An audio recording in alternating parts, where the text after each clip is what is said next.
Et ça, mawa mingi pour la pasteur, bazo bungi sabatu, parce que combo la paix bambonga bati, bazo lia babu, mais ça qu'on vit madame tout caminene, mais bon interpréter parole ma bête. Pourquoi ne comprenez-vous pas mon langage? Bible c'est un langage dango. Même livre Apocalypse c'est un langage codé. Il faut ce qu'on décoder en gros. Ce qu'on difficulté bande qu'on a vu sur les musulmans, bah ce qu'on décoder la Bible était, c'est pour cela baza batou à lettres. C'est pour cela Oustaz Mohamed Kassongo azali massacré par la lettre au lieu d'être vivifié par l'esprit. Parler de moi-même. Je dis ngai nami lobeli ngai mon côté. Je ne peux parler de moi-même, Nami Lobelinga mon côté. Mais le Père qui m'a envoyé, kasi Nzambe Oyatinda Kingai, m'a prescrit lui-même. C'est-à-dire, Nzambe nde muta tinzingana loba makambu o. Donc on dit surtout Jésus qui s'abat dans le maison où t'es pas naïté. Jésus a dit, c'est le Père qui m'a prescrit tout ce que je dois dire et annoncer. Non, on est égaré. Jésus a dit, oh, nous sommes tous dans la salle. Oh, nous sommes tous dans la salle. Et ça, vous n'êtes pas dans l'aïté. Mais c'est le Père qui m'a prescrit de dire. Mais soyons sérieux, mes frères, sœurs et sœurs chrétiens. Ange Djibril a repris son message. Au robot, moi, on a péché dans le moquet. Vous avez Sourate 19, 33. Avant de prophétiser, na botami, na gokufa be na goseko. Na Sourate 19, 34. C'est lui qui a la parole de vérité, c'est Jésus. Les gens Coran, les gens Islam, ils ont la vérité. C'est lui qui a la parole de vérité, c'est Jésus-Christ. Kolanda, pasteur Daniel, pasteur Daniel, m'a exposé dans les dégâts pour la ça. Mais biso ba musulman to la plus que clair. So luka verset dans la Bible où Jésus qui ça ezali. Jésus qui s'abenga mi na kati ya Bible ye mu babenga mi mutu ezali. Verset na kati ya Bible oh Jésus qui s'abenga mi prophète ezali. Verset na kati ya Bible oh Jésus qui s'abenga mi envoyé ezali. Mais verset oh Jésus qui s'alobi na nzambe ezali.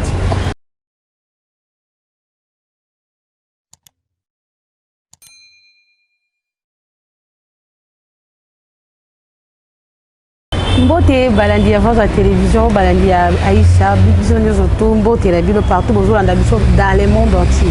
Partout, en Europe, Asie, États-Unis, partout, Bozali, en Afrique, place où Bozali, Mbote la ville. Merci, Mignon, vous avez toujours branché ce côté à Rolanda Bisso, Bandeko, Balingani. Merci. Les lois, les sous-stoyés, parlons des religions.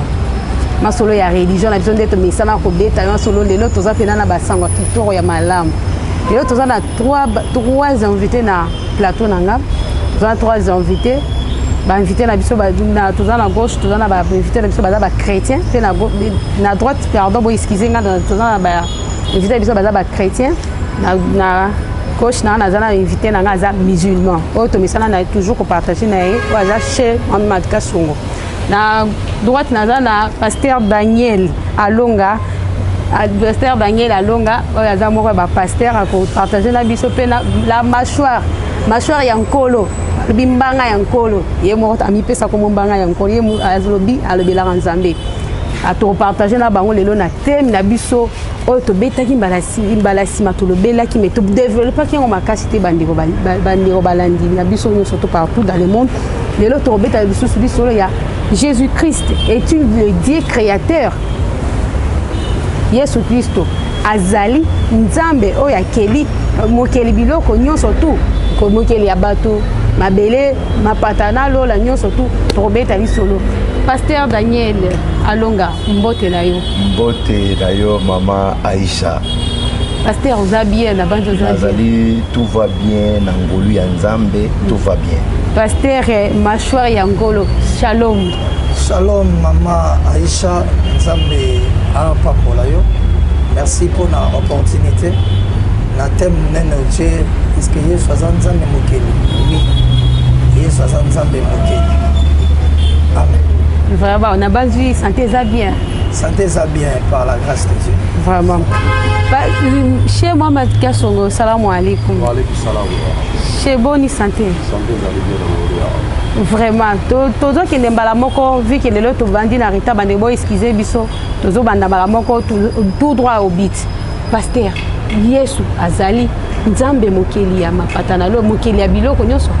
Merci maman Aïcha ndenge opesinga ma parole ndenge oyambinga na plateau pe na chaîne na bino nzambe apambola yo kolandisama motuna oyo tuni biso ya kozuka koyeba soki Yesu Masiya azali mokeli ya bikelamu nyonso tu eloko ekodepartage biso na ndeko na biso musulman Oustaz Mohamed Kasongo eza de babuku bakitabu bakitabu naza na korawa naza na bible awa yango nde kopartage biso lokwa ndeko na biso moko boye ya moko ya bapersonnalité politique Kamere alobaki pièce contre pièce alors tokende sikoyo na pièce contre pièce oyo ezali bible oyo ezali mpe coran yango nde esembola biso etalisa biso soki Yesu aza mokeli.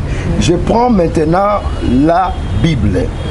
Isaïe chapitre 9 verset 5. Car un enfant nous est né et un fils nous a été donné et l'empire reposera sur son épaule. On l'appellera du nom des miracles, conseiller, El Gibor, Père éternel, prince de paix.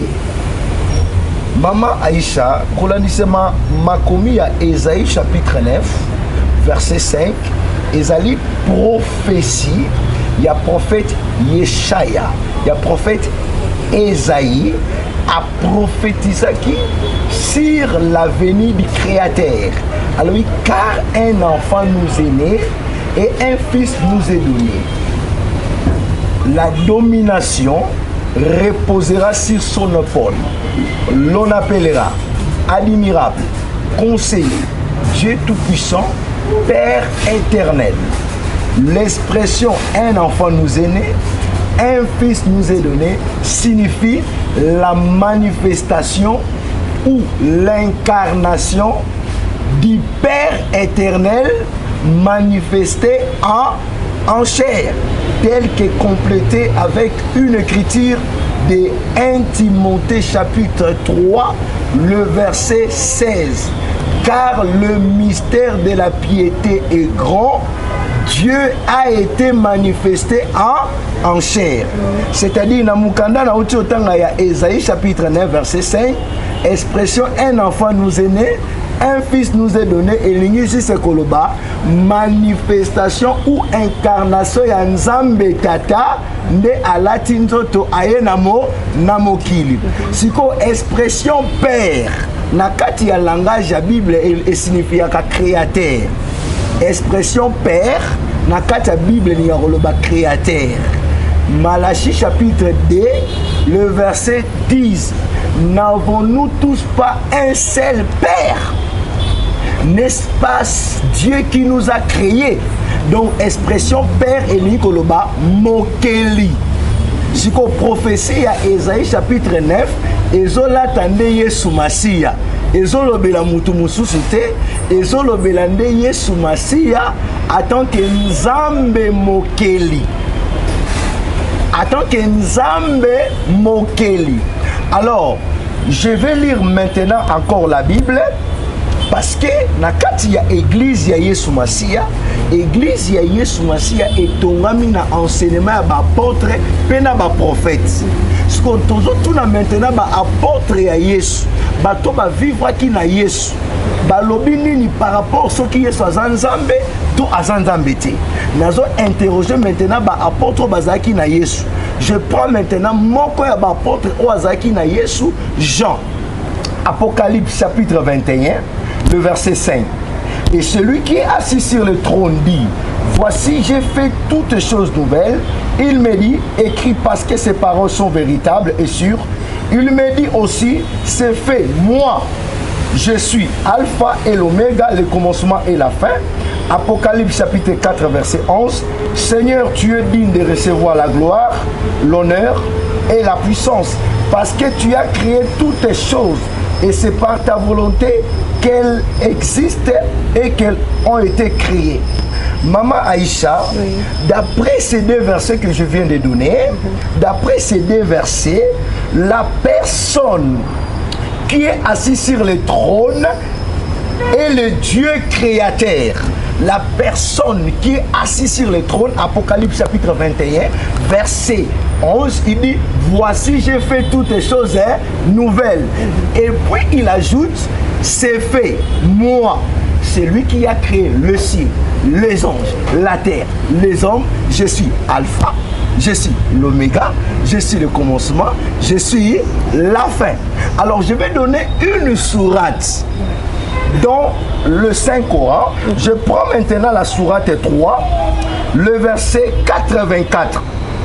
Dit, nous avons crié à Allah, à ce qui nous a fait révéler, et révélé à Abraham, Ismaël, Isaac, Jacob et les tribus, et à ce qui fut donné à Moïse, Jésus, le prophète de la part de leur Seigneur. D'après cette sourate, le Coran confirme écrivez, notez, d'après la sourate 3.84, le Coran confirme la Torah, 2. L'évangile, 3. Les livres prophétiques, les livres des prophètes de la Bible. Alors je vais maintenant, nous sommes maintenant prophète moko ya Bible, oyo azali ko kolobela biso, qui est maintenant l'alpha, l'oméga, le commencement et la fin, qui est selon le Coran et la Bible. Je prends maintenant Ésaïe chapitre 44 verset 6. Ainsi parle Yahweh, roi d'Israël et son rédempteur. Yahweh des armées, je suis le premier, je suis le dernier. Hors moi, il n'y a point de Dieu. D'après Ésaïe chapitre 44 verset 6, Yahweh, il se présente lui-même, il dit qu'il est le premier, il est le dernier. Je donne encore Ésaïe 48 verset 12. Écoute-moi Jacob et toi Israël, que j'ai appelé, c'est moi qui suis le premier, c'est moi qui suis le dernier. Ma main a fondé la terre et ma droite a étendu le ciel. D'après Ésaïe 48 verset 12, Yahweh le Dieu d'Israël, l'alpha oméga de l'Apocalypse chapitre 21 verset 11, il dit il est alpha, il dit il est le premier, il dit aussi il est le dernier. Alors, tel que le Coran confirme l'évangile, j'entre maintenant dans l'évangile pour identifier qui est alpha, qui est oméga. Parce que alpha, oméga, il se présente, il dit qu'il est le créateur d'après l'Apocalypse 21, verset 11, il dit qu'il a créé toutes les choses. Alors je prends maintenant Apocalypse, chapitre 1er. Apocalypse, chapitre 1er. Apocalypse, chapitre 1er. Le verset 7. Voici, il vient avec le niais, et tous les verra, même ceux qui l'ont percé. Et toutes les tribus de la terre se frapperont de la poitrine de chagrin à cause de lui. Oui. Amen. Moi, je suis Alpha, l'Oméga, le commencement et la fin, dit le Seigneur, qui est, qui était, qui vient, le Tout-Puissant. D'après Apocalypse chapitre 1. Balobi, mokili mobimba, bakomona, muto batubaki li, mokonga na mupa, mopanzi. Pe alobi nini, muto batubaki mopanga na mopanzi alobi nini, azali A, Alpha, azali Oméga, azali le commencement et la fin. Je pose maintenant la question. Nani oyo selon l'histoire, o batubaki mopanga na ekulu seza Yesu Masia. Yesu Masia nde ba persa qui est na ekulu sous d'après les écritures, ba persa qui est mokonga na mopanzi. Donc Yesu Masia nde azali Alpha, azali Oméga, azali le commencement. Nayebi ke nde kwa koya aluka a rebondir alobaka ke Yesu azana un commencement. Or tant balobi Yesu azali Alpha, azali Oméga, azali pe commencement. Vraiment pasteur Daniel toujours il va maloba to pe sape na chez moi ma toujours il a pe na mâchoire de Yankolo. Déjà 5 minutes déjà toujours qu'il Donc, il est pas chez Mohamed Kassongo a expliqué chez Mohamed Kassongo. Yesu Christo azali nzambe mokeli mutuna na biso yango wana tolo belali. Oui, merci beaucoup pour la parole. Na bandi kokumu nzambe Allah le Dieu créateur de toutes choses. Nzambe wa pona l'immortalité ya kufaka te. Ya pona kotika la libela. Ya sala ete ba créature na nyonso ekufa. Mais moka pona kotika la libela pour la simple bonne raison que Nzambe, le créateur de la mort, a voulu jamais qu'on se laisse massacrer par loi. Et Nzambe a la distribution dans la Bible judéo-chrétienne, tout comme dans la Saint-Coran, où l'union soit recouverte, même pour une minute. A dit Nika Kodena Nzambe, et dans Seigneur Kimi a grâce à Papa Molinae, et dans la Nicolo, il y a le prophète Nabiso Mohammed, sallallahu alayhi wa sallam, Nicolo a ma famille, Nicolo a ma compagnon, et Nicolo a le prophète Moko na Moko, où Nzambe a tinda na Bosolo. Natina ite ba prophète wana balongola biso na nzela ya libunga kolanda pasteur Daniel na exposé na elenga présenté pour la kisaki ça nzambe mais biso ba musulman to la plus que clair so luka verset na kati ya Bible o Jésus Christ a mutu ezali Jésus Christ a benga mutu na kati ya Bible ye mo ba benga mutu ezali verset dans la Bible où Jésus qui s'appelle prophète Ezali. Verset dans la Bible où Jésus qui s'appelle envoyé Ezali. Mais verset où Jésus qui s'appelle Ezali. Pour que nous soyons acrobatie. Moi, Alpha, Omega. Ah bah, nous avons appris sur le cas que Jésus a attiré. So banzambe kaka ya lokuta babima la kata mokili bazwa otasu wana koloba ke no ngai nde nzambe ko adorenga ebongo Jésus Christ a obi bomba mapona lo banzambe nzambe na Ancien Testament ayoka soni te ko se dévoiler alobi je suis l'Éternel, j'ai créé toutes choses seul, j'ai déployé le ciel et la terre seul, nul ne se ressemble à moi. On nzambe ayoki soni te ya ko s'identifier na kati Ancien Testament ndawo aboya na Nouveau Testament ayoka soni ya koloba ke nonga de nzambe. C'est absurde. Voilà, tobandi dans 5 Coran, tobandi dans sourate 4 verset 171. Yoga nzambe na ebisi biso na kati ya Coran parce que les frères a tenté à ça la reconnaissance, il y a pour reconnaître Torah, évangile, les a confirmer divinité à Jésus. Mais à ceux qui pourraient reconnaître Torah et évangile. Est-ce que Koreza Goloba que Jésus a nzambe? Sourate 4 verset 171. Nzambalobi. Oh gens du livre, c'est-à-dire les chrétiens, l'inoba chrétien. N'exagérez pas dans votre religion. Bon les qui la religion la Bible. Et ne dites d'Allah qui est la vérité. Bolo babo solo Nicolo Nanzambe.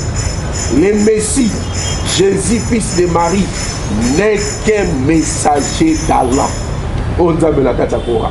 Abi Jésus, moi na Marie, azaka ka messager d'Allah. C'est-à-dire motinda mi Nzambe. Sa parole qu'il a envoyée à Marie, parole et Nzambe, ou atinda qui est pas à Marie, n'est que sa parole qu'il a envoyée à Marie est un souffle de vie venant de lui, venant de Dieu. Croyez donc en Allah et à ses messagers et ne dites pas trois. Pour le bani ça tout est Dieu le Père, Dieu le Fils, Dieu le Saint-Esprit. Cessez, ce sera meilleur pour vous. On tape dans la carte à plus que clair. Pour la relation que Jésus qui s'est envoyé. Deuxième verset, dans Sourate 5, verset 72, dans 75, ce sont certes des mécréants, les égarés. Solo, bateau, bapunga nanzela. Ne balobaka Messie, moi, Marie, Azanzam. Or que le Messie avait dit aux enfants d'Israël, ô enfants d'Israël, adorez Allah, mon Seigneur et votre Seigneur. Au Jésus-Christ, il dit à Israël, à l'époque, au Sambela, Allah, il y a des seigneurs, Seigneur, Jésus, Père, et vérité, ils ont confirmé la Bible. Dans Jean chapitre 20, verset 17. Après la résurrection de Jésus-Christ, selon la Bible, Marie de Magdala, tout Aninga Simbaï, Jésus a mis Marie de Magdala. Aussi, Mangaïti, le roi non a Matthieu pas à Tata Nangaïti. Mais va trouver mes frères et dis-leur que je monte vers mon Père, qui est aussi votre Père. Nazo mate pas à Tata Nangaï, ou Azali Tata Nabino, Benzambe Nangaï, mon Dieu. Pour expliquer, quand Jésus-Christ a dit mon Dieu, il dit, alors pour ça, C'est vraiment horrible. Donc, pour vous dire que Jésus-Christ jamais a tiré la montagne de Sakaïa à Zanzam. L'identité n'a pas sa makala. Et pas à Pierre. Dans Matthieu chapitre 16, verset 13, Bible lobby, Jésus-Christ arriva dans le territoire de Césarée de Philippe. Jésus a commis le territoire de Césarée de Philippe, a posé question à Badissi, pas à Badissi, pas lobby, mais vous, que dites-vous que je suis?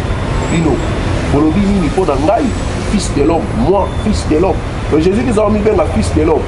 Fils de l'homme, en hébreu, Ben Adam, signifie un descendant d'Adam. Donc Jésus-Christ a aussi identifié comme un descendant d'Adam. Donc l'expression fils de l'homme signifie quelqu'un qui hérite l'os et la chair qu'avait Adam. C'est-à-dire c'est un être humain contrairement à qui? À Dieu. Donc il n'est pas Dieu. Et vous, que dites-vous que je suis? Les uns disent que tu es Jean-Baptiste, les autres Jérémie ou l'un de ses prophètes. Voilà la divergence autour, il n'y a personne qui agisse. Donc à l'époque de Jésus, bien qu'il y avait des divergences, mais ils allaient dans un groupe, mon côté à l'époque à Jésus, Jésus en Zambézati. Parce que s'il y avait un groupe à l'époque de Jésus qui croyait que Jésus est Dieu, les apôtres auraient dit que les uns disent que tu es même Dieu. Ils n'ont pas dit ça. Parce que doctrine et divinité à Jésus, ils allaient imposer par l'église catholique romaine dans la concile de Nicée. Donc ils mettent dans la carte internet, concile de Nicée, bon, le catholique. Bakimiga église. Bakimiga ngonga catholique. Mais Vatikali la doctrine église catholique. Je vois pas caméra avec. Vatikali l'église la doctrine église catholique. Ok, nulle part Jésus-Christ a dit que guide. Donc, sans au PCK versé, Jésus-Christ a lobby. C'est moi qui suis votre Dieu, c'est moi que vous devez adorer. Debe sili na kati débat na télémie tchei. Mais dans osala ali sous débat na ba chrétien autour il y a divinité à Jésus. Son version na kakidimi. Parce que moi on peut sa version na kati la Bible au Jésus qui sa lo baza muazanza petit. Jean chapitre 8 verset 40 à 44. Jésus a le bin abaju. Pourquoi cherchez-vous à me faire mourir? Moi un homme qui vous ai dit la vérité que j'ai attendu. Naï Moutou, dans une c'est la vérité dans qui est pas un Nzambe. Et Paul, pour paraphraser Paul dans 1 Timothée chapitre 2 verset 5.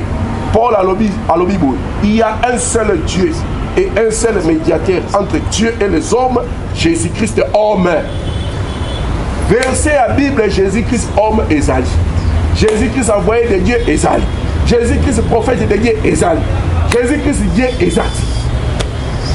Donc tout l'andara va pasteur na aveuglement pour pas même biso na dit fait gratuitement. Mais non. Et n'a bandi si qu'on a réfuté dans le verset au pasteur la peste. Mais et pas ça va ouais. En tout cas madame la journaliste, il faut qu'on nous organiser une émission sur la divinité à Jésus-Christ. Ou bien Jésus-Christ est le Dieu. On nous attend 2 heures du temps. Comme ça, nous avons à 10 minutes à poser argumentaire, on a ajouté pour réfuter correctement, convenablement, la verset nous soumet pas, on peut se comprendre. Vous voyez, ce professeur Isaïe, Toloba Tolemba, même pas tout le monde a comprendre. Isaïe 9,5 n'a rien à voir avec Jésus. Esaïe 9,5 car un enfant nous est né.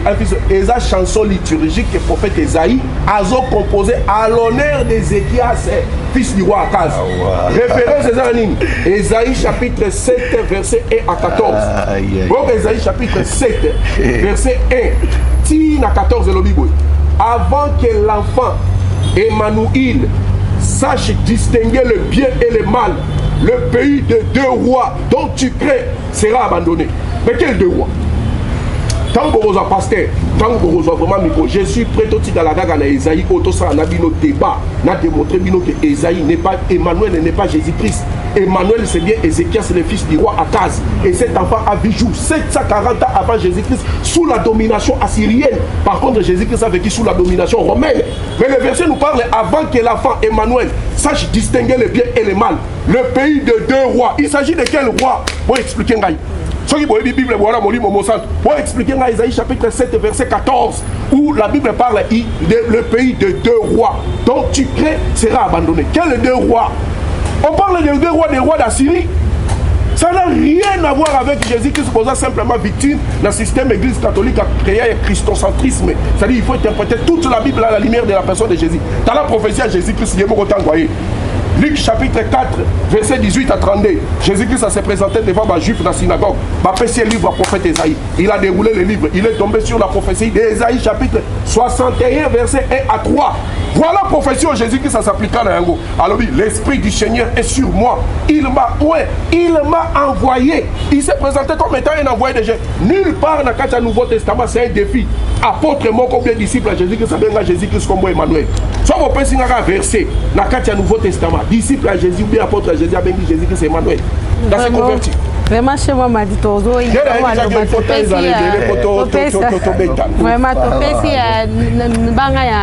y a un colo, tu fais ses paroles pendant 5 minutes. Pasteur Oko expliqué Bébiso, Yesu Christo, Azali Mokeli, Azali Zambe Mokeli. Oui, Jésus-Christ, Azali Zambe Mokeli. Na le bama moke, ako pesa ngai fils nani, papa nani, parce qu'il y a na Bible. Parce que pour Allah na foi ya Coran, babi Allah botakate. Siko fils nani nzambe nani. Yahweh mobiksi c'est Jésus. Alors dans Matthieu 4 l'homme ne vivra pas seulement du pain seulement, mais de toute parole qui sort de la bouche de Dieu. Jésus-Christ est mort dans l'homme. La vérité. Parce que Yesu a dit que kana kwanga te mena malobe so bimana mnoka nza nzambe. Na verset 10 alobi ba ko adorer kaka nzambe moko. C'est Jésus-Christ qui parle. Na Matthieu 4 10 yenda zolo. Uzumona c'est yemba zolo ba ko adorer kaka nzambe yende. Musu azate. Un seul Dieu. C'est Jésus-Christ, c'est le Dieu créateur. Parce que la Bible dit dans Ésaïe 54, verset 5. Ton créateur est ton époux. Créateur azali mobali. Mobali alibala, il y a l'église, c'est Jésus. Ce dobito zonga, yenda azali mobali pe kombo. Parce que Jésus-Christ est le Dieu créateur.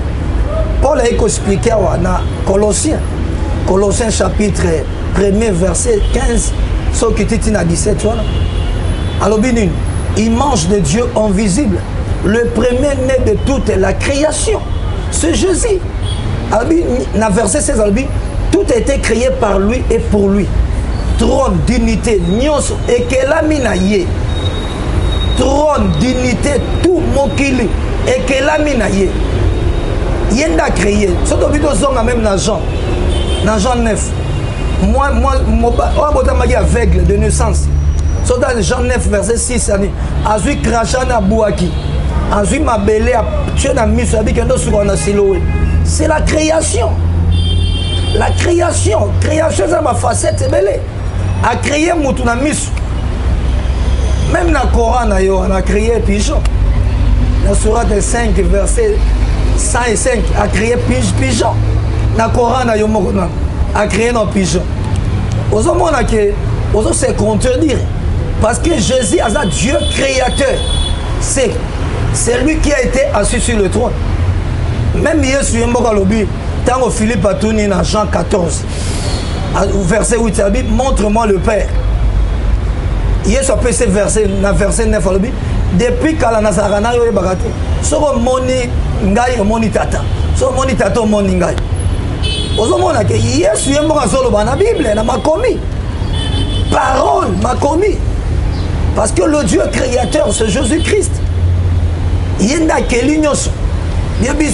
1 Jean 5, 20, c'est lui que le Dieu véritable et la vie éternelle. C'est Jésus, c'est lui que le Dieu véritable et la vie éternelle. Et ça, Yesu Massia, le Dieu tout-puissant. Dans le but prophétie à Isaïe, c'est la parole. Moi, le Dieu habite, le Dieu tout-puissant, Père éternel. Pose à la Père. Il faut de la créateur. Ce que la créateur, tu as la Père. Jésus-Christ, c'est la Père. C'est la créateur. Il y a sali le colo, pas sali ma belle. Domination, non surtout. Il y a ce que tu as. Tu as ma commis noir si blanc. Pièce ici, pièce. Parce que nous avons encore ça. Quand nous avons parlé, nous avons encore ça. Ce que la Bible, le Coran, nous avons dit l'évangile. Paul, alobaki jour en dossier quand la maïle naï. Au Coran, au pasteur de Napesi. 3,84. Azoué Kaka a confirmé. Torah, évangile et prophétie. Livre pour prophète. Et dans le Coran, noir et blanc. Et là, dans le Coran, noir et blanc. Ce que l'on dit, c'est un bon maïde. Mais dans Surat 19, 19, Surat 19, 19. Ange Djibril a eu sa message. Au robot, moi, on a péché dans Moki. Vous avez vu? Surat 19, 33. Avant de prophétiser, na botami, na gokufa be na goseko. Na Surat 19, 34. C'est lui qui a la parole de vérité, c'est Jésus. Les Coran, Islam, ils ont la vérité. C'est lui qui a la parole de vérité, c'est Jésus-Christ. Surat 19, 34. Là, dans le Coran, pour moi, il y a un Nzambe Mokeli, na trône. Esaïe Lobin, Esaïe 6. Habitant on a moni le roi, il y a roi Osias. Habita moni Seigneur. Avant il y a un trône très élevé. Très élevé. C'est Jésus, Esaïe a prophétisé. Vraiment, Jean 3. Pardon, Jean 3, verset 13. Alors, Moututa Mataki. Nalikolo Soki. Olobi Jésus Azanzambe. Pasteur Daniel. Na machora nkolo alobi bolobi Jésus Azanzambe. Mutuna nazoloba Jésus banda ko sambela. Soki Azanzambe banda ko sambela po tomoni na si je me trompe pas, ils ont Jean-Pélic pe alobeli yango Jésus banda ko tika ba disciple na ye. Paul pe alobeli yango kwa kende ko na ngomba ya Sinaï akende ko sambela. Abanda ko sambela nani? Mutuna kaka me question na nga Jésus machora nkolo. Pasteur Daniel Mutuna na nga eza yango wana. Jésus abandaki ko sambela nani? Tango banda okendela ngomba Sinaï, abanda sambela nani? Bon, merci Maman Aïcha pour la parole oyo au Tuninga. Pour répondre avec une parce que na ce qu'on a bandé à eza makambuya pièce c'est pièce contre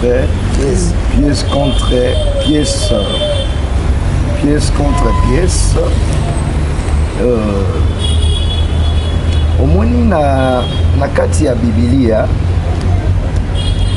na kopesa ba verset parfois dans émission mususu kuya nazo répondre ye na lobi atuninga yesu abanda kosambela nani ya zanzambe abanda kosambela nani ataki ya zaki nzambe ko balobi Jésus azala nzambe soki aza nzambe abanda kosambela nani na ngomba Sinaï.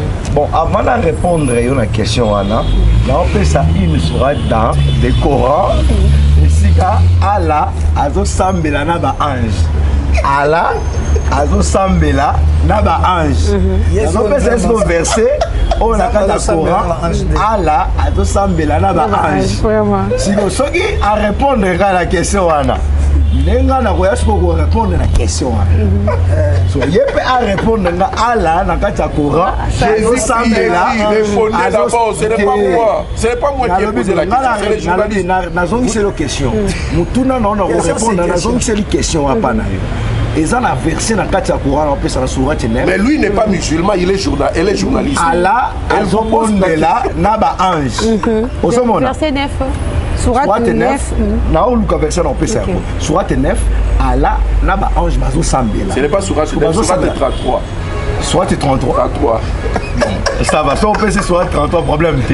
Voilà, ça n'existe pas ça, 33, 50. Soit 9, ça n'existe pas dans le Coran. Il existe à 9, Taouba Izali, mais version on est dans la surat 9 des années 33. Kasi yango na lobi boye. Allah na Coran, ado sambela. Ao sambela. Nani? Ao sambela nani. Alors, wana poto gagner temps, to songi nano. Ça va répondre le temps dans sa parole parce que parole. La question, donc on doit répondre à cette la question mon répondre. Quand toujours il en détend. Vous avez quoi question la mission pour la chose normal. Là ils ont le vidéo ici là ils ont quoi question pour toujours tout nana photo partager quand même. Vous avez c'est ngama lo. Na minute na ngai. Eza minute na ngai. Yo ozong c'est les minutes, c'est minutes na ngai. Eza une question na ngai na nyaki na iba. Bon, eza question na côté ici mais nazo sala la minute na ngai. D'accord. Nazo sala la minute na par rapport à babiloko alobi. Nazo par exemple le Kambuya Emmanuel. Mohamed Kassongo, Oustaz Mohamed Kassongo, avant s'est trompé. Peut-être naïbité. Le mot Emmanuel est allé contraction à Momi Balé, maman Aïcha. Oui, merci. Dans Ésaïe chapitre 7, dans Ésaïe chapitre 7. Ésaïe chapitre 7, verset 14. Verset 14. Oui. C'est pourquoi Adonai lui-même vous donnera un signe. Voici la Vierge. Non, la gêne, pas la Vierge, la gêne. Ici, c'est écrit, c'est pourquoi Adonai lui-même vous donnera un signe. Voici la Vierge deviendra enceinte. Elle enfantera un fils. On l'appellera du nom Emmanuel. Donc, ils ont des mots. Emmanuel. Emmanuel signifie, Emmanuel c'est en hébreu, signifie la manifestation.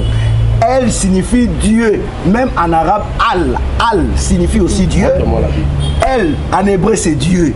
Emmanuel signifie la manifestation. Attendez, moi, la manifestation. La manifestation. C'est-à-dire, Emmanuel, ils ont des mots. Emmanuel, na elle. Ce qui va s'angisi yango, et l'ikoloba, manifestation ya nzambe.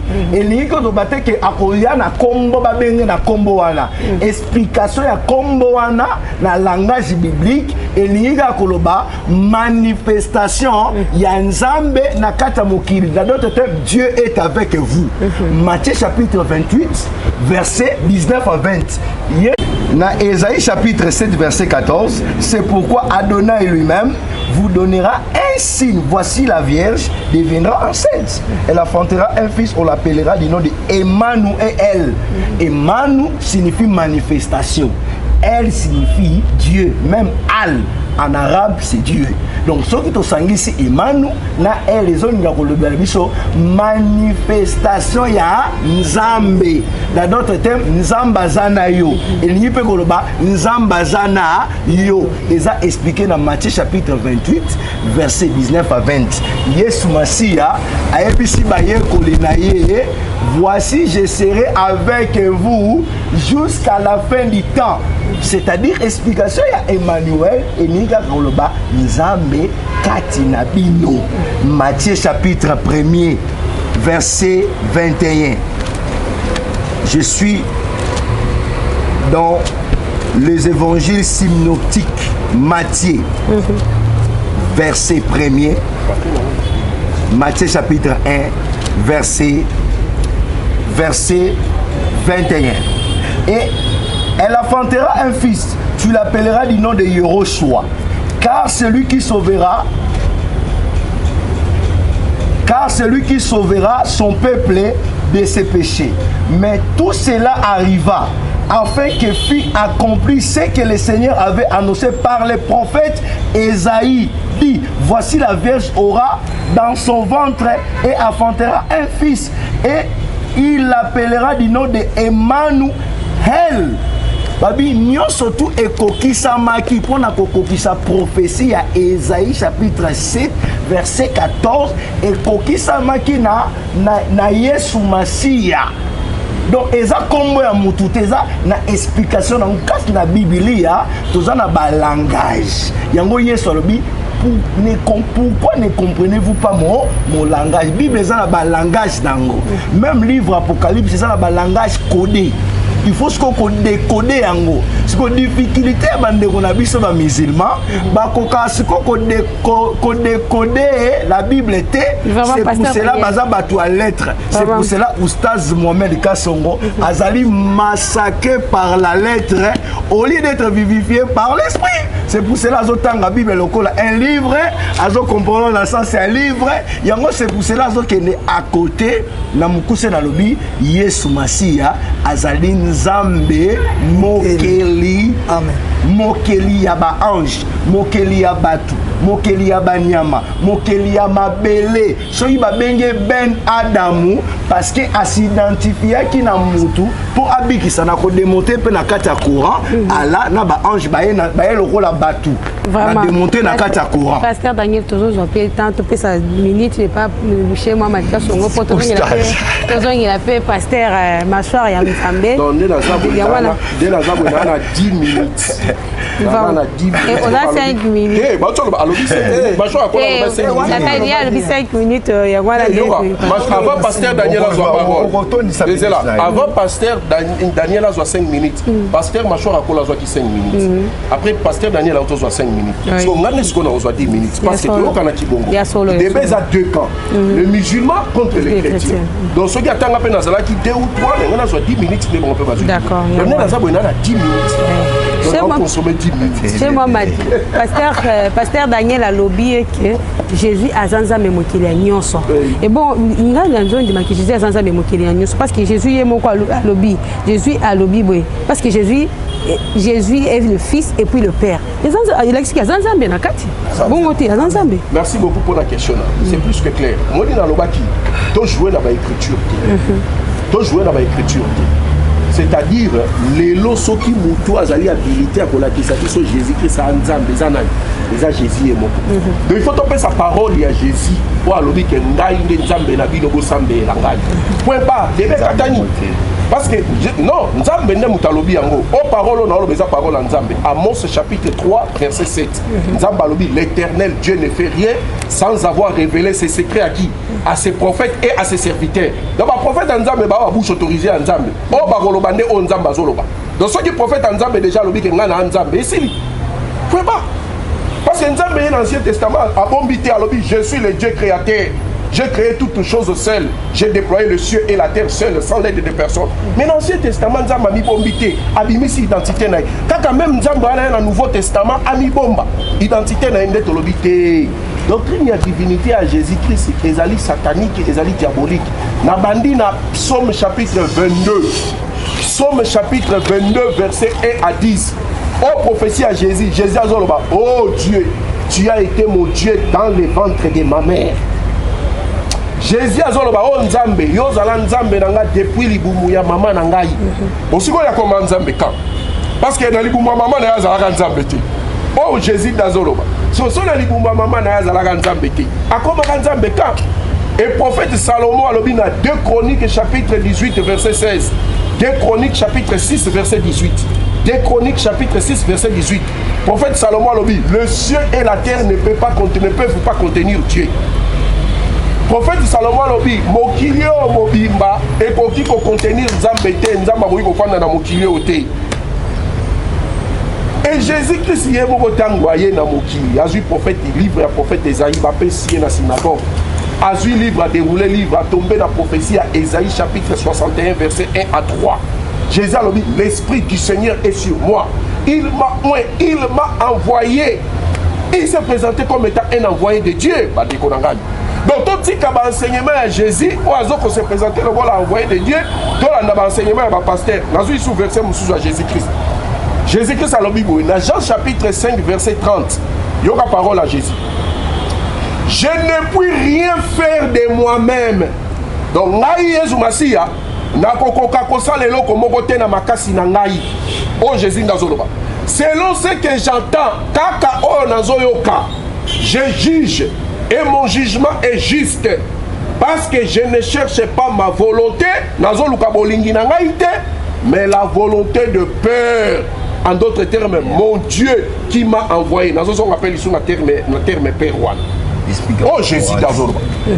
Alors bien que nakoki kosala eloko moko te na mokili na bolingo na ngai. Nazo yoka nazo recevoir. Oh nazo recevoir ne nazo sala. Na ye kosala bolingi na ngai te, mais bolingi ya tata o ya tinda kinga. Mais pas pasteur va vite Jésus kosi.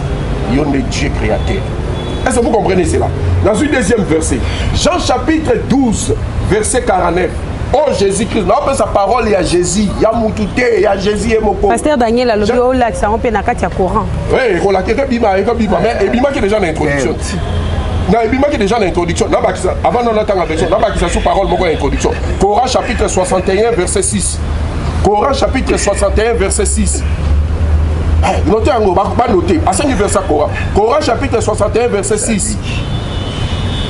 Le Messie, fils de Marie, dit aux enfants d'Israël, ô enfants d'Israël, je suis le messager d'Allah envoyé vers vous. Je suis venu pour confirmer la Torah et annoncer l'avènement d'un autre prophète qui viendra après moi, dont le nom sera Ahmad, c'est-à-dire le prophète Mohammed. Verset à Coran. Oh, Jésus a confirmé, il y a moi dans la Katakora. Sourate 61, verset 6. A confirmé qu'il y a un messager à Allah envoyé aux enfants d'Israël. Jean chapitre 12, verset 49. Oh, parole à Jésus-Christ. Oh, l'ingara Jésus-Christ, c'était. Oh, aussi ma enseignement à Jésus. Dans Jésus dans l'obé. Car je ne peux parler de moi-même. Jésus dans l'obé. Ngai. Nami l'obé ngai mon côté. Je ne peux parler de moi-même. Nami l'obé ngai mon côté.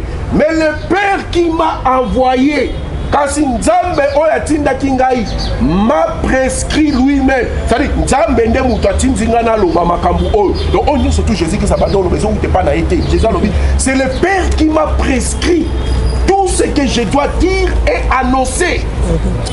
Non, oyo ezali moi munene. Jésus aloba oh nyo surtout nazo sala. Oh nyo surtout nazo loba. Eza où t'es pas na ngai té. Mais c'est le Père qui m'a prescrit de dire. Mais soyons sérieux, mes frères, sœurs et sœurs chrétiens. On a continué, nous allons dans 5 minutes. Nous avons 5 minutes, nous avons la chrono air na bandaki. Oui, journaliste, nous avons un caméraman. Donc nous avons 1 minute. Pour 10 minutes, il faut consommer 10 minutes. Plus bonus, on peut si il y a 1 minute, il y a quelque chose pour ça qui va. Là, il faut bénéficier. 2. On a une question à ma frère. Après, ça pour la qui ça, parole à Jésus qui ça a une parce que on peut ça tire Michel aussi là. On peut sa parole, mon côté au Jésus qui ça c'est moi qui suis votre Dieu, adorez-moi. Exact. On posait une question claire. Jésus a bandé ko sambe la nani. Asimbi boy azoni boy. Oh, nazo na na Coran. Papa yo, maman yo za journaliste, oza la religion té.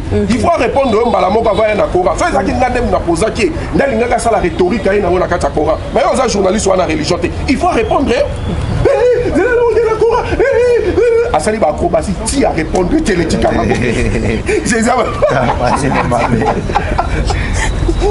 ça va. Mais la question à ma chère à Kolo. Oh, le Père c'est le Père. Mais le Père c'est le Père créateur. Langage biblique, tant raison que ça la Père. Et l'unique pour la qui ça le Dieu créateur. C'est le langage coranique. Mais c'est un Coran. Problème est amis. Frère, tous à la sincère. Jean chapitre 8, verset 40 à 44. Jésus a dit ici, juif, vous avez pour père les diables, s'il vous plaît. Nous allons expliquer le langage père dans la Bible. S'il vous plaît, nous allons récupérer minutes. Nous allons qui verser, ils vont clarifier. Il faut passer à maquiller pour pas déranger. Mais bon, mais la minute, avant la mémoire, il faut comprendre dans la Bible. Parce que si on comprend dans la Bible, on t'attend à faire verset, 1000 versets, on comprend de l'autre côté. Parce que le livre est la Bible. Donc il faut maintenant qu'on comprenne dans la Bible, après il y a la Coran. Dès dans la Bible, langage père. La terminologie prophétique signifie le Dieu créateur. Père Daniel a d'accord. Mais il y a on appelle ça depuis l'émission passée. Il y a Malachie chapitre 2 verset 10. Signifie le Père. Il y a verset. Il y a Jean chapitre 8 verset 4. Jésus qui savait juif. Vous avez pour père les diables. Mais il s'agit de quel père? Est-ce que diable azala qui père littéralement à juif? Est-ce que diable azali père biologique il y a juif? Mais pourquoi vous comprenez le langage et terminologie prophétique qui était à la Bible? Le Père signifie le Dieu créateur. Mais ce que Jésus qui savait ici, vous avez pour père le diable. Vous ne voulez accomplir l'œuvre de votre père, le diable, qui a été meurtrier dès le commencement. Mais Jésus a dit juif pour accomplir l'œuvre de diable, Satan. Est-ce que Satan a voté juif littéralement? Parce que ça la volonté, il y a Satan. De Jésus qui s'appelle vous avez pour père le diable. Même tout celui qui fait la volonté de Dieu, il est fils de Dieu. Matthieu chapitre 5 verset 9. Heureux ceux qui procurent la paix, car ils seront appelés fils de Dieu. Matthieu chapitre 5 verset 9. Heureux ceux qui procurent la paix, car ils seront appelés fils de Dieu. Romains chapitre 8 verset 14. Car tous ceux qui sont conduits par l'Esprit de Dieu sont appelés fils de Dieu. Selon l'expression biblique, fils de Dieu signifie serviteur de Dieu. Père signifie le Dieu créateur. Bien que le Coran n'utilise pas ce langage-là, mais nous comprenons cela selon les terminologies bibliques. Parce que la Bible est un style, mon côté. S'il vous plaît. Corée est un style, la Bible est un style. Moutounio, ce sont comme un livre, un style, une expression idiomatique. C'est ce que vous devez comprendre. Vous ne comprenez pas. Coran, la Bible les a révélés dans l'époque, mon côté. Dans le peuple, mon côté. Bible ça a révélé le peuple Moussous, Corée a révélé le peuple Moussous. Bien que connotation comme universelle, mais style, langage, comment ça la style mon côté. Ce sont des notions élémentaires de la langue française que vous devez comprendre. Style est différent. Sauf que Bible et Coran, Bible, ils ont le terme Père signifie le Dieu créateur. Ce n'est pas le même avec le Coran. Mais nous les musulmans, nous comprenons que quand Jésus-Christ dit dans Matthieu chapitre 20, verset 17, alors je monte vers mon Père.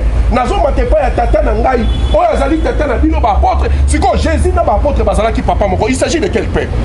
Explique-moi maintenant. Il s'agit de quel biologique? Et Jésus a continué vers mon Dieu. Je monte vers mon Dieu qui est aussi votre Dieu. Jésus a dit nazo mate pas ya nzambe na ngai. Yesu Masia. O bazali nzambe na bino ba apôtre. Mais il s'agit de quel Dieu? Parce que lui il est le Dieu créateur. Comprenez que le Dieu créateur vient sur la terre sous forme humaine. Il est à Atiki Batomokiliba Soye, Batene Koulouzou, Batomokiliba Ominzambe sur la croix, et le même Dieu qui crie à la croix, mon Dieu, pourquoi m'as-tu abandonné? Mais lui, il est Dieu, il crie encore l'intervention de notre Dieu. Vous voyez que c'est le carrément total. Et pendant que Jésus-Christ a couffé 3 jours, il a demandé au gouvernement Mokilo, et qu'il a ressuscité. Acte des apôtres chapitre 5 verset 30. Pierre, ou à plus proche à Jésus-Christ, ou à Liana Jésus, ou à Tambolana Jésus, à Lalana Jésus. Pierre a dit, le Dieu de nos pères a ressuscité Jésus que vous avez tué en épandant au bois. Qui a ressuscité Jésus? Mais s'il était Dieu, pourquoi il ne se fait pas ressusciter? Il a attendu l'intervention d'un autre qui est plus puissant que lui pour le ressusciter. Le Dieu de nos pères a ressuscité Jésus-Christ. Et Jésus, la partie physique, et Christ, la partie spirituelle. Les deux sont des envoyés de Dieu. Luc chapitre 6, verset 12. En ce temps-là, Jésus monta sur la montagne pour prier. Il passa toute la nuit dans la prière à Dieu. Jésus a dit qu'il va disciple, n'a pas apôtre, madame journaliste. À matin la montagne, où tout allait ici, où tout mon biba sambela. Vous lui avez posé cette question, il n'a pas répondu. Jésus priait qui? Parce que est-ce que j'ai consommé mes minutes? Il y a encore une minute. Mais vous lui avez ajouté des bonus. Il y a moi la déjà, combien 11 minutes déjà, tout ça dans la chrono la biso. Vraiment un pasteur mâchoire yankolo. Mâchoire yankolo. Na yeba. Jésus a dit c'est lui, c'était lui le Dieu. Marie, Jésus bien Zambi. Merci. Attendez, ça y est dans le Coran, dans la sourate Mariam. Sourate Mariam, sourate 19. Ange na bango Jibril. On a bien Gabriel, bango Jibril. On est ange Jibril, il a annoncé Mariam, il a dit Yoshua Mashiach va sauver Moki n'a péché. Il sauvera son peuple. Son peuple, on a péché. Non, son peuple au singulier. Non. Coran me zali. Coran zali. Gaïde Coran. Pour Coran non désolé. Ce qui est aujourd'hui, il y a aujourd'hui à Zanzambete. Mais tout le temps qu'il y a Yesu Moka lobi na Matthieu 4:4. Satan a tenté à balu salibangabi, motakobi kaka na kwanga te. Mais na malobo zo bima munoko nza yanzam. Zambe c'est Jésus. Même Matthieu 4 on a verset 10. Abi oko adore kaka nzambe ye moko. Yesu azolo bango abi ko adore kaka ngai. Esili. Ozomona makomi toza noir. Obi pièce sur pièce. Parce que Bible lobi subsistera avant toute chose. Colossiens chapitre 1 verset 17. Azala qui avant biloko nyonso ça. Le premier né de toute la création. Hébreux chapitre 1 verset 2. Babi mokile salami nanzela na ye. Yesu Masia. Il est dans un créateur. À part Yesu, créateur zate. Tant alobi père. Sobito azonga na Coran parce que Allah zali na Coran abi Allah botité. Parce que père. Ozomona. Ce qu'on explique biso na Coran père. Omoni ko kokate. Mais apparemment, à où tu as expliqué parce que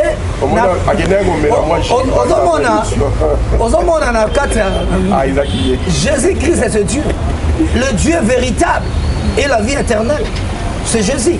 Même Pierre Azolobake, dans la Jean 20, verset 28, a dit mon Seigneur et mon Dieu. Parce que tu m'as vu, tu m'as crié. Parce que mon ninga pondimi, mais c'est un mingi na moto monité andimi. Ozomon. Yesu azanzambe créateur, Dieu créateur. Tanga lobini. Ah on a maintenant Jean 14 verset 13 lobini. Tout ce qui vous demanderont à mon nom, je le ferai.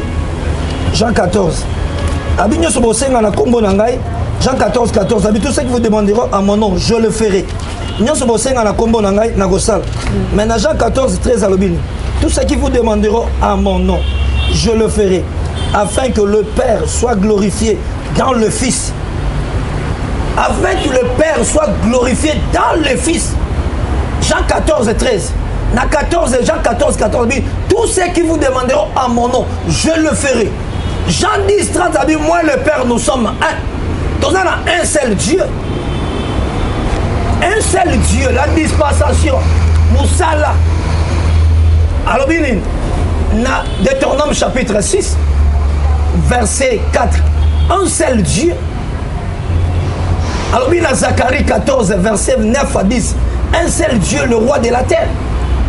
Romains 3, verset 30. Un seul Dieu a justifié. C'est Jésus-Christ. C'est le Dieu véritable. Un seul Dieu. Moi le Père, nous sommes un. Vraiment. Vraiment. Si ça ministre. Minute je suis dit pasteur Machor et Ankolo. Minute je suis dit déjà. Donc ça minute 5 minutes tu fais pas pasteur Daniel. On a récupéré parce qu'il y a le bagage 10 dans la catégorie. Tu es bon, l'obstacle qui 5 10. Et là qui 5 pasteur Daniel. Les bandes ça ils disent. Ça ils disent. On peut se passer 2 minutes à part pasteur Daniel. Jésus-Christ c'est Dieu véritable. Parce que c'est lui qui a été assis sur le trône. Jean 3 verset 13 à l'obino. Moutouta matina likolo. Mais le Fils de l'homme est dans le ciel. Même Ephésiens 4, même la sourate 3, 55. Il y a un accomplissement, il y a sourate 19, 33. La sourate 3, 55, c'est quoi qui? En mati dans le ciel. Moutouta matin dans le ciel. Même Ephésiens 4, verset 9. C'est Jésus-Christ. Et dans le ciel, personne. Premier Adam, pour la ressource, 1 Corinthiens chapitre 15, verset 45. Premier Adam, a tiré dans la terre terrestre, a une âme vivante. Mais second Adam, la Bible dit, a outil dans le ciel, a un esprit vivifiant. Esprit de sa vie. Babi, les spirituels, il y a une dernière. C'est Jésus-Christ lui-même. Il a sauvé le péché adamique. Même dans le Coran, il y a le péché adamique. Dans le Panzamo. Dans le Coran, même dans le Coran, le péché adamique, mais dans le Coran, oui, bien, on peut faire verset coranique. Péché adamique, c'est ça. On a que les autres ont un péché adamique, les autres ont un Nathalie ici est que premier Adam a tiré dans la terre. La rédemption. Mais second Adam a outi dans le ciel. Il y a outi dans le ciel. Abi Moutavmatite, quand on a outi dans le ciel, dans Jean 3, 13 ans, c'est Jésus-Christ. Moutavmatite. Parce que Jésus, c'est Dieu créateur. Nathalie, c'est que le Jésus, c'est vraiment, mâchoire en colo, ici, la pasteur Daniel, 2 minutes, merci, maman Aïcha, pour nous retrouver sur Maloba. Nani Koloba, Yesu Massia, Azali 100% Elohim, Azali 100% homme. Parce que 100% homme, 100% il existait avant tout, il existait depuis l'éternité en tant qu'Elohim. Il existait depuis l'éternité en tant que Dieu. Jésus-Christ, avant qu'il soit arrivé sur la terre, depuis l'éternité, Azalaki des gens Zam. Je vais lui poser maintenant une question. Je donne maintenant Exode, chapitre 3. Verset 4. Yahweh vit que Moïse s'était détourné pour regarder. Elohim l'appela du milieu du buisson en disant Moïse, Moïse, et il répondit me voici. Je pose maintenant la question. Moïse a mon c'était la moto et zikate. Aluki abaluka ayeba phénomène surnaturel loin des animes. ayoki mungongo ya nzambe ebimi na kati ya nzete wana ebenge Moïse. Mais voici, je pose maintenant la question. Lorsque mungongo ya nzambe bande kobima na kati ya nzete wana na likolo kuna nzambe azalaki na banani atikaki trône na ye na banani parce que voix ya nzambe ebimi na nzete ezoloba qui voit mais qui nzambe te. C'était qui? La voix de Zamba bandi ko abengi Moïse. Alobi attendez. Na likolo kuna. Na likolo. Tango nzamba zoloba la Moïse. Na likolo trône ya nzambe tikalaki na banani parce que azoloba na ye na se paraboy. Ce verset ça clair awa. Eza clair. Azoloba na Moïse mais voici. Ça clair. Donc ngana lobi na mukuse Yesu Masiya avant aya na mokili nga benge Ben Adam. Ayebi pourquoi benge Ben Adam? Parce que asidentifia ki naebisa ki na nature ya nzambe esengeli ayeba verset o alobaka ya Nombre chapitre verset 22 verset 19 Dieu n'est pas un homme. Donc bazoloba Dieu n'est pas un homme. Et ça dans le contexte il y a koluka kozwaka verset wana te po obrande yango misango vérité. Na nature nzambe za mutu te na sens que nzambe akosaka te. Mutu akoloba likambo akosa mais nzambe soka lobi likambo ko réaliser yango. Mais Yesu soki azwi nature ya homme babenge Ben Adamu ayaki na contexte wana pona ko bikisa mutu na kati ya masumu yango moni babenge Yehoshua.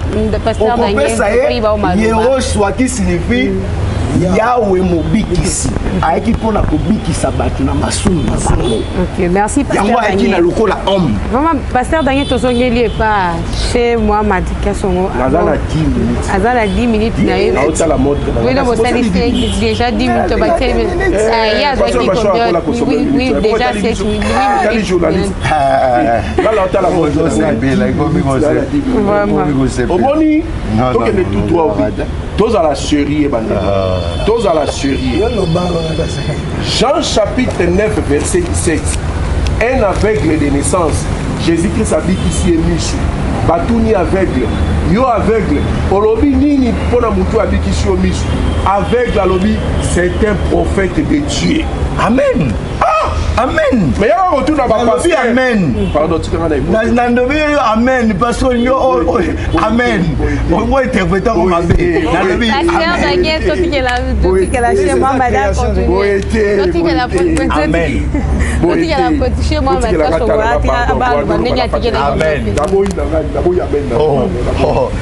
Maintenant, encouragez. Amen. Chapitre 9, verset 17. Aveugle de naissance. Babiki si ebisu, batouni, olobi nini pona mutu abiki si obisu. Avec la lobby, c'est un prophète de Dieu. Il y a retour dans ma pasteur, Jésus Anan, Paulo Jésus Alzab. Si on a aveugle de naissance dans ma pasteur, parce qu'aveugle, à lobby, c'est un prophète de Dieu. Luc chapitre 6, verset 12, dans une version. En ce temps-là, Jésus monta sur la montagne pour prier. Alekisi butu mobimba na losambo, Jésus azosambela nzambe. Ye nzambe azosambela nzambe nini na mettre charia avant le bœuf na verset à pasteur ya maloba ya pasteur aloba que Jésus aza na double nature. Ce n'est pas biblique. Jésus-Christ azalaki mutu azalaki pe nzambe eza biblique te. Nazongi lisusu na version na pesaki ya Luc chapitre 6 verset 12 bandeko na ngai. Bible elobi Jésus amati na montagne alekisi butu mobima na losambo azosambela nzambe. Ye nzambe azosambela nzambe nini? Ceux qui musiciens ont dit Sabino que Nzamba sambela kate ya kosambela nani. Nzamba sambela kate parce que yende mokeli abikela munyoso. Azala posa kosambela te. Pourquoi vous comprenez ngote? Na yena nous na verset à pasteur Daniel Albi. Jésus-Christ avait la double nature. Jésus-Christ a la double nature. Eza nulle part dans la Bible. Eza ba invention na ye. Et biloko euta na mutu na ye. Eza kata Bible te. Boka Nzambe nenga zoloba. Boka Nzambe nenga zoloba. Malachie chapitre 3 verset 6. Ça c'est ainsi dit l'Éternel. Nzamba lobi we. Car je suis l'Éternel, je ne change point. Nzamba okosa. Nzamba lobi ngai nazali éternel, na changeaka te. Donc ce qui nzamba zalaka nzamba kozalaka nzambe lobi akokoma mutu te. Oh nzambe de mutu alobi alobi je suis l'Éternel, je ne change pas, nzamba changeaka te. Deuxième verset, Jacques chapitre 1er verset verset 17. Jacques chapitre 1er, verset 17. Yoga Bible Ndelobi. Toute grâce excellente et tout don parfait descend d'en haut, du Père des Lumières, chez lequel il n'y a ni changement, ni ombre de variation. Ni changement et pas Nzambe, Nzambe a changer té. Kelobi azalaki Nzambe, alongwe Nzambe akomi mutute. Pe aye dans mokili, bato mokili bazi ba récupérer, ba ligoter, ba tirer sur la croix, bato mokili ba bomi Nzambe. Nzambe sur la croix zoganga, mon Dieu, pourquoi m'as-tu abandonné? Bon, yo Nzambe ozobela Nzambe nini? Donc, ils ont erreur mounene. D'ailleurs, le deuxième pasteur, pasteur appelle ça à Matthieu chapitre 4, verset 4. Satan est contacté Jésus. Et ça, preuve qu'on a dit que Jésus a Nzambe.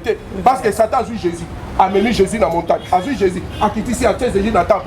Satan a vu Jésus, a dit, oh Jésus, toi, ceux qui osent moi dans Nzambe, faut kamelanga ikombe. Mais Satan a vu Jésus-Christ, fils de Dieu. Satan a vu Nzambe qu'on a vu son nion sur la créature nion.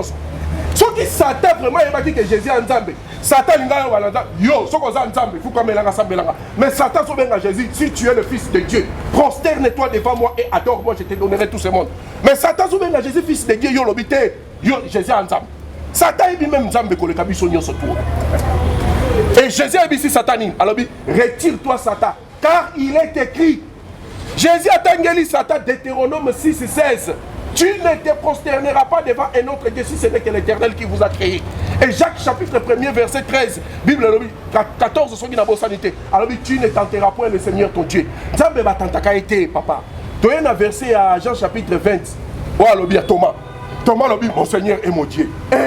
T'as la pasteur à l'obité. Omoni, Thomas Koutabenga Jésus-Christ Nzambe. Omoni carrément, Moutaza se laisser massacrer par la lettre au lieu de se faire vivifier par l'esprit. Thomas, Jésus-Christ, selon la Bible, Jésus-Christ a ressuscité Thomas à la Kiwanate. 8 jours après, Thomas y est. Ma disciple m'a dit Thomas, le Seigneur était ici, nous l'avons vu. Thomas, bon, il condima. Alors, je ne croirais pas si je ne vois pas le plaid dans ses mains. 8 jours après, Jésus-Christ est pour apparaître. Jésus a dit Thomas, ne sois pas incrédule, crois. Thomas, quand la Simbi va plaire à Jésus-Christ, Thomas, ça c'est qu'on convaincu que Jésus-Christ a ressuscité. Thomas s'exclamait, Thomas l'a dit, mon Seigneur et mon Dieu. Thomas n'appelle pas Jésus-Christ mon Seigneur et mon Dieu, mais Thomas s'exclame. Et dans toutes les versions de la Bible, on retrouvait point d'exclamation dans la version. Et préfaisons la Kisake, aux Akolobi, ça Jean Makambo l'obité. Parce que Jean, dans la conclusion à livre évangile, dans Jean chapitre 20, verset 30, Jean l'obiboui. Ces choses vous ont été écrites afin que vous croyez que Jésus est le Christ de Dieu. Jean Lobi n'a commis la qui bino nous sommes dans l'évangile pour la qui sabino que Jésus-Christ était l'envoyé de Dieu. Donc yo pasteur sur aux autres versets moi dans l'évangile pour y a Jean pour la qui que Jésus en Nzambe aux contradiction flagrante avec le but pour lequel Jean commet pitre naï. Parce que Jean commet pitre naï pour la qui Jésus-Christ était l'envoyé de Dieu. Deux. Moi et le Père nous sommes un. Voilà. Au monde nous avons se laissé massacrer par la lettre, ou les de se faire vivifier par l'esprit. Moi et le Père nous sommes un. On a s'appuyer dans mauvaise interprétation à ma juif, au bandit là Jésus-Christ. Jésus a dit moi et le Père nous sommes un. Ma juif balokoti babanga bandi babamaï. Jésus a dit pourquoi voulez-vous me lapider? Je vous ai fait voir des bonnes œuvres venant de qui? De mon Dieu. Pour lesquelles voulez-vous me lapider? T'as là langage à ma juif incrédule. Toi tu es un homme, tu te fais Dieu. C'est-à-dire on a s'appuyer dans mauvaise compréhension à ma juif au bakoyaka dans Jésus-Christ. Même expression Jésus-Christ ça les langues pour l'apôtre dans Jean chapitre 17 verset 10 à 11,20 avec 4, Jésus a dit, Père, je fais connaître ta parole aux hommes que tu m'as donné. Garde-les afin qu'ils deviennent un avec moi, comme toi et moi nous sommes un, afin que tous nous soyons un, et pour que le monde croit que c'est toi qui m'as envoyé. Mais ce que Jésus a dit, parce que moi et le Père nous sommes un, c'est que les 12 apôtres aussi étaient des dieux. Parce que les 12 apôtres peuvent être un à Jésus, le roi de Jésus est un ensemble. Mais qu'est-ce que signifie être un avec Dieu? Ce n'est pas avec le corps physique, c'est dans la transmission de la volonté de Dieu. Comme la Bible nous dit dans Genèse, l'homme quittera sa famille, s'attachera à sa femme, les deux deviendront un ou une seule chair. Mais en quoi deviendront-ils une seule chair? Visitez des couples, vous allez trouver deux personnes distinctes avec des systèmes de reproduction. Mais ils deviennent un dans le mariage. Être un avec Dieu, c'est dans la transmission de la volonté de Dieu. Voilà le langage prophétique qui a échappé Bino. Pasteur Daniel Ake, non le rotabango mbang ouais pour notre pasteur Daniel. Et ça mawamine qui pour la pasteur au bazo bungi sabatu, bazo ko kombo la pe bambonga badim, bazo lia ba bumeza ko vimba na mituka minene, mais bon interpréter parole mabe. Au moment d'après c'est Exode, parole ya Nzambe et bimina na nzete. Exode la moi frère, pasteur tous on a nous dans Matthieu, avant d'expliquer en haut, tous on a nous dans Matthieu chapitre 3 verset 16. Jésus-Christ sur la terre, en train de se faire baptiser par Jean-Baptiste. La Bible nous dit, le ciel s'ouvrit. Une parole se fit entendre du haut du ciel. Celui-ci est mon fils à qui j'ai mis toute mon affection. Tu vois, c'est la différence entre la parole qui s'est fait entendre du haut du ciel et sa parole, il y en a, et Jésus-Christ qui était sur la terre en train de se faire baptiser. C'est la différence, voilà. Tout ça, Jésus-Christ physique sur la terre en train de se faire baptiser et parole, il y a Nzambe. Et ça, qu'on s'adressait à Nani. Et ça, qu'on s'adressait à Jean-Baptiste. Pourquoi vous comprenez l'écriture, ma Bible? Tu vois, ceux qui Nzambe à l'obéli Moïse, des paroles, on est salini. Et comme Nzambe, ou bien Nzambe, il y a qui Moïse. Frère, vous avez interprété l'écriture, ma Bible, nous avons compris de l'autre. Dès que vous avez ici. Ah, la zone ici, on a 3 minutes. 2 minutes. 3 minutes, on repère ça, on repère ça. Jean chapitre 14, verset 7. Paul n'est pas Barnabas, va guérir un impotent. Lorsque les païens, il y a l'istre, moni miracle, les païens, les dieux sous forme humaine sont descendus vers nous. Ne croyez pas dans Nzambati qui likoloye na mokili sous forme humaine. Croyez ça ba païen. Ba païen to ba moni miracle na balobi, les dieux sous forme humaine sont descendus vers nous. Paul na Barnabas va déchirer bilamba. Parmi nous ne sommes pas des dieux, nous sommes des humains comme vous. Mais regardez maintenant les disciples de Jésus-Christ dans Luc chapitre 6 verset 17. Jésus-Christ a ressuscité et mort. Lorsque les disciples de Jésus-Christ, Jésus-Christ, le plus grand miracle de Jésus-Christ, Dieu a visité son peuple car un grand prophète apparu parmi nous. Dieu visite ce peuple par un prophète. Lorsque les prophètes de Dieu nous viennent sur la terre, ils sont la manifestation de Dieu. Ils viennent manifester la volonté de Dieu sur la terre sans pour autant être de Dieu. Regardez maintenant ça la comparaison. Croyance chrétienne, il y a Nzambe ayaka na mokili sous forme humaine. Croyance ou les alliés proches, il y a pas païen, tu as disciple de Jésus-Christ. C'est pourquoi si on a un dictionnaire biblique, on écoute les mots pagano-chrétiens. C'est-à-dire des doctrines qui sont similaires aux chrétiens et aux païens. Voilà ton lobby pour une conclusion. Bon. Maman, tu topé ça fait pasteur Banga Yankolo Azolo Kapé Malwa lobby ou Luka Maldoba. Parce que topé ça juste 2 minutes pour déjà pour chiter la merci pour la parole maman Aïcha Nzama Pambola. Merci. Ala ne bandeli na courant. Alobagi montre-moi le chemin. Alobagi nana Yenzam. Alobagi nana. Mais ça fait la courant on a bandeli. Mais ça fait on a besoin de la courant. Et on a déjà prié.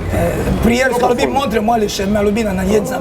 Balaksenzela. Azolo bana bisonde ba tout senga na ye. Ya on a zongi. Compréhension mabe. Ya on a zongi sio.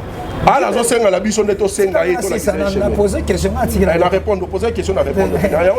Et la conclusion 2 minutes kaka, ceux qui ont ici elle topé ça pasteur Daniel. Colossiens chapitre 2 verset 9. Yesu a dit toute la plénitude de la divinité. Bonzambe nous se vindicat. Donc c'est Dieu lui-même, c'est Jésus-Christ, toute la plénitude. Hébreux 13 verset 8 a dit Jésus-Christ, il est le même hier, aujourd'hui, éternellement Dieu. C'est Dieu lui-même, éternel. Jean 3 verset 15 il dit Mouton dit Melios Masias la vie éternelle. Parce que l'éternel c'est Jésus. Yesu ndaza éternel. Colossiens chapitre 1 verset 16 Yenda sel nyos. Le ciel et la terre, tout a été créé par lui et pour lui. Trône d'unité, tout a été créé par lui. Yenda sali Nicolo pas sali nyos. Hébreux chapitre 1 verset 2. Mokile salamina selanai. C'est Jésus-Christ lui-même. Matthieu 4 4 azolobana. Yesu alobi na yebike. Mutakobika na kwanga te, akobika na munoko maloba. Oye bidman munoko nza, nza. Olingo changer de Matthieu 4 4. C'est Jésus-Christ lui-même. Yenda zoloba. Matthieu 4 12. Alobi bako adorer kaka le seul, un seul à Dieu. C'est Jésus. Yende bako adorer bako kuma mela ezana nza musu.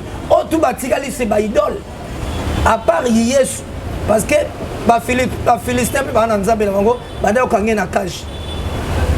Banda okange na cage. Banzambe tu wana bazaba idole. À part Yesu Massia le Dieu créateur. Vraiment pasteur Banga Yankolo to katio conclusion de 2 minutes koki pasteur dans 2 minutes kaka. Merci maman Aïcha. Tamuna lobaki ke Biblia oyo ezana ba langage nango. Esengeli ko décoder yango. Pona ko décoder yango sengeli osungama na Nzambe. Naibisi Mohamed Kasongo ndeko na ngai lorsque moto ezaki kopela na nzete voix Nzambe ndezo bima na nzete Moïse azoyoka bazo solo alboyi yango na compléter yango maintenant na Exode chapitre 12 verset 6 et il dit écoutez bien mes paroles lorsqu'il y aura parmi vous un prophète c'est dans une vision que moi l'Éternel je me révélerai à lui. c'est dans un son. Il n'en est pas ainsi de mon serviteur Moïse. Il est fidèle dans toute ma maison. Je lui parle bouche à... Je lui parle bouche à bouche. Je lui parle bouche à bouche. Je me révèle à lui dans... Je me révèle à lui sans énigme. Et il voit une représentation de l'Éternel. Nous avons dit soki prophète union surtout. Nous avons révélé la vision. Pour Moïse na solakane bouche à bouche. Nous avons se révélé pas na elilingi moko komonana. Azoyo kamalobezo bimana elilingi wana ngai nzambe. Yango na tuna ke mutuna. Quand Nzamba s'est révélé, Bazosoana Moïse bouche à bouche, Nali Kolo Kuna. Nzamba Zalaki, Wapi. Après, c'est une réponse.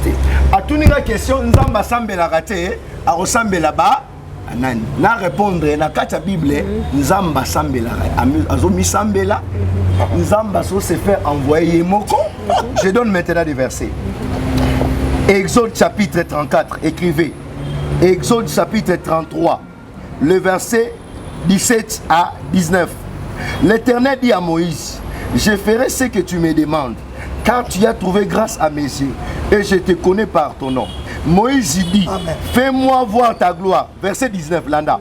L'Éternel répondit, notez bien, l'Éternel répondit, je ferai passer devant toi toute ma bonté, et je proclamerai devant toi le nom de l'Éternel. Nzambalobi, je proclamerai devant toi le nom de l'Éternel. Expliquez-moi. Nzambemoka, alobi, je proclamerai. Nzambazo sambela yemo. Maman pasteur Daniel, les toloba qui commis déjà na souka toujours pesa na chez maman de son chez maman de son za peine à 2 minutes. 3 minutes. 2 minutes. En tout cas la 2 minutes tu commis déjà na souka. La 2 minutes il en a pesa la parole à Jésus. Dans Matthieu chapitre 10 verset 40. Jésus a lobi oui. C'est lui qui vous reçoit, me reçoit. Et celui qui me reçoit, reçoit celui qui m'a envoyé. Donc Jésus-Christ est un envoyé, Dieu est l'envoyé. Marc chapitre 9, verset 37. Jésus dit, quiconque reçoit à mon nom l'un de ses petits-enfants me reçoit. Et quiconque me reçoit, non pas moi, mais reçoit celui qui m'a envoyé. Donc Jésus c'est un envoyé, Dieu est l'envoyé. Luc chapitre 4, verset 43. Mais il leur dit, Jésus, il faut aussi que j'annonce la bonne nouvelle dans d'autres villes. C'est pour cela que j'ai été envoyé.